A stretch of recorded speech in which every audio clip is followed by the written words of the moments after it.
తిరుమల ప్రణయ్ కుమార్ 14 పగలు ఎలాంటి మానవత్వాన్ని మర్చిపోయి పాశవికంగా జ్యోతి హాస్పిటల్ ముందు దారుణంగా చేయడం జరిగింది. హత్య అనంతరం పోలీసు వారు కేసును ఛాలెంజ్గా తీసుకొని దాదాపు 102 మంది విట్నెస్లను ఎగ్జామ్ చేశారు. అందులో 78 మందిని కోర్టులో ప్రొడ్యూస్ చేసి దాదాపు 293 ఎగ్జిబిట్స్ మార్క్ అయినాయి. దాదాపు మెటీరియల్ ఆబ్జెక్ట్గా 30 మెటీరియల్ ఆబ్జెక్ట్స్ వెపన్తో పాటు మార్క్ చేయడం జరిగింది.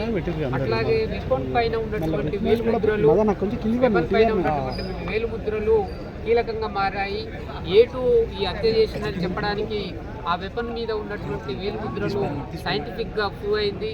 ఆ తర్వాత అతను వివిధ హోటల్లో లాడ్జిలో బస చేసినటువంటి రికార్డులు కానీ అట్లాగే అతను దస్తూర్ తోటి రాసినటువంటి సంతకాలు కానీ ఇవన్నీ కూడా అతన్ని పైన నేరము నిరూపించడానికి సైంటిఫిక్, డాక్యుమెంటరీ, మోరల్ ఎవిడెన్స్ చాలా పకడ్బందీగా ఇన్వెస్టిగేషన్ ఆఫీసర్ కలెక్ట్ చేశారు.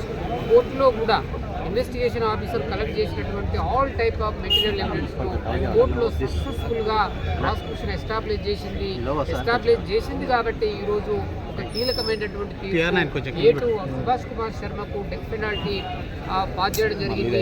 మిగతా వారికి అస్గర్ అలీకి A3 life imprisonment, A4 Abdul Bari life imprisonment, A5 Karim ఇతనికి కూడా life imprisonment, A6 Shravan Kumar Tirunagar Shravan Kumar A6 ఈయన మారుతిరావుకు ఓన్ బ్రదరు.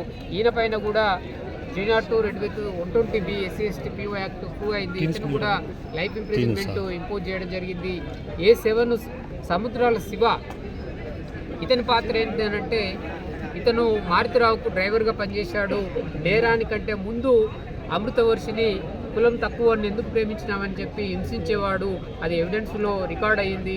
ఆ తర్వాత 15 లక్షల రూపాయలు ఏదైతే డీల్ కుదిరించుకున్నాడో మారుతిరావు A4 తోటి, అందులో నుంచి ఆ 15 లక్షల రూపాయలు అడ్వాన్స్గా ఇస్తాడు. 1 కోటి రూపాయలు డీల్ కుదిరించుకుంటారు. ఆ తర్వాత 15 లక్షల రూపాయలు సముద్రాల శివతోటి కరీం A5గా ఉన్న కరీం తోటి ఇచ్చి అబ్దుల్ బారీకి అప్పజెప్పాలని అంటే వాళ్ళు రామోజీ ఫిలిం సిటీ దగ్గర వాళ్ళు 15 లక్షల రూపాయలు బారీకి అప్పజెప్పడం జరుగుతుంది. అయితే A8 కూడా రెక్కి నిర్వహించడానికి ఆటో ఉపయోగిస్తూ A2ని వివిధ లాడ్జిలలో బస చేయడానికి సహకరిస్తూ అతను కూడా వెపన్ తోటి ఆటోలో పెట్టుకొని క్యారీ చేస్తాడు. మిర్యాలగూడలో అనేక సార్లు A2 A3 తోటి రెక్కి నిర్వహించే దాంట్లో A8 పాత్ర కూడా నిజాం పాత్ర కూడా ఉంది. అంటే ఈ కేసుల్లో నేరస్తులు ఎవరెవరి పాత్ర ఏ రకంగా ఉందో ఇన్వెస్టిగేషన్ ఆఫీసరు చాలా స్పష్టంగా పకడ్బందీ ఇన్వెస్టిగేషన్ చేసి మెటీరియల్ ఎవిడెన్స్ కలెక్ట్ చేయడం జరిగింది. కాబట్టి ఇవాళ ప్రాసిక్యూషన్ సక్సెస్ఫుల్గా ఈ కేసును ప్రూవ్ చేయడం జరిగింది. కోర్టు వారు ఏదైతే ఛార్జెస్ ఫ్రేమ్ చేశారో అది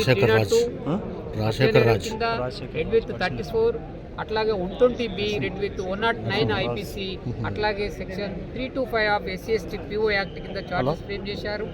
ఆ ఛార్జెస్ అన్నీ కూడా ప్రాసిక్యూషన్ సక్సెస్ఫుల్గా ఎస్టాబ్లిష్ చేసింది. కాబట్టి ఇవాళ ఈ తీర్పు వచ్చింది. ఈ తీర్పును entire department of the police department కానీ ప్రాసిక్యూషన్ వ్యవస్థ కానీ పూర్తిగా దీన్ని స్వాగతిస్తున్నాం.